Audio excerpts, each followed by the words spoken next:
অনেকগুলো গুরুত্বপূর্ণ আসনে যেখানে বিপ্লবী ওয়ার্কার্স পার্টি, গণতন্ত্র মঞ্চ বা যুগপৎ শরিকদের শীর্ষ নেতারা ছিলেন, বিএনপি সেখানেও তার প্রার্থিতা তারা ঘোষণা করেছেন।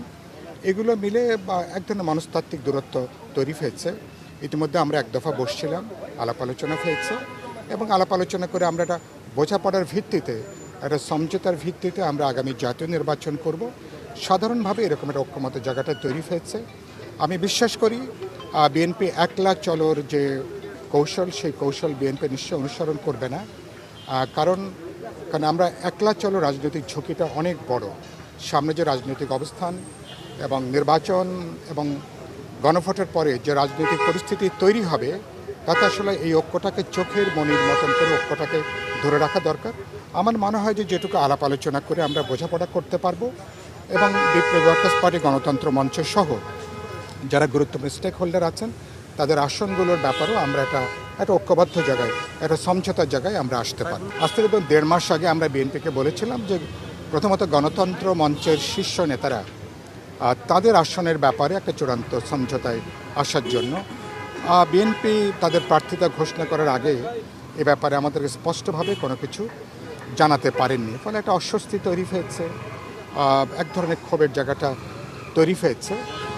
ফলে গণতন্ত্র মঞ্চ তো নিশ্চয়ই চাইবে যে গণতন্ত্র মঞ্চের শীর্ষ নেতারা যারা আছেন তারা সহ আমরা তো নিশ্চয়ই চাইবো যে একটা সম্মানজনক, একটা মর্যাদা সম্পন্ন একটা আসন সমঝোতা হবে।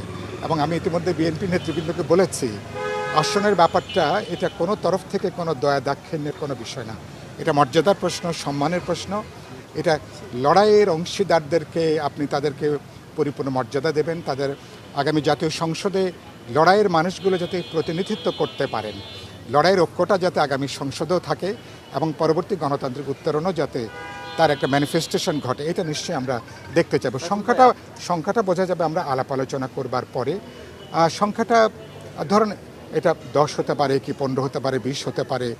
এটা কি হবে সেটা বাস্তবে আমরা বসে আলাপ আলোচনা করলে তখন এটা বোঝা যাবে। আমাদের সঙ্গে লাস্ট সভা তারা বিএনপি বলেছেন তারা এটা এখন তাদের এটা প্রাথমিক তালিকা, একটা সম্ভাব্য তালিকা। এটা বিএনপির ভেতরকার কারণের জন্য প্রার্থিতা যেমন কিছু আসনে পরিবর্তন হতে পারে, আবার শরিকদের সাথে একটা রাজনৈতিক যখন সমঝোতার প্রশ্ন, তখন সেখানেও বেশ কিছু আসনে প্রার্থিতা পরিবর্তনের সেখানে প্রশ্নটা আছে। ফলে এটা হচ্ছে একটা বোঝাপড়ার ভিত্তিতে জায়গাটা যাওয়ার জন্য। আর ধরুন আপনি চাইলেই যে কোনো আসনে তো নিশ্চয়ই বিপ্লবী ওয়ার্কার্স পার্টি বা গণতন্ত্র মঞ্চের শরিকরা তারা নিশ্চয়ই সেখানে অংশগ্রহণ করবেন না।